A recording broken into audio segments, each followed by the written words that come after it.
They don't write their songs. Now, that might not be 100% true. A lot of the singers that you hear on the radio that you listen to, they write with a team. They write with co-writers. There's multiple people writing the song. So there could be anywhere from 3 people who wrote that song to 6 people who wrote that song. But just because you saw somebody perform a song, you heard their voice, that doesn't mean that they wrote it. And there's nothing wrong with that. This isn't something new. Singers singing songs that were written by other people.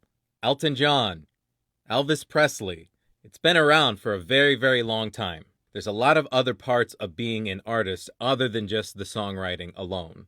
And if you are a singer, it doesn't mean that you have to write all of your songs alone. It doesn't mean that you have to play the role of singer and songwriter. You can if you're good at it. But if that's not your strength, then you should work with other people, find other people that you can collaborate with, and you can really make something great.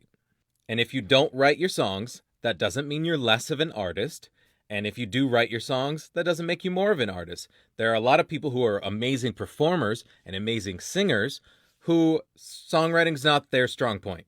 And that's why they work with other people for that part of making the song. The songwriting is just one part of it.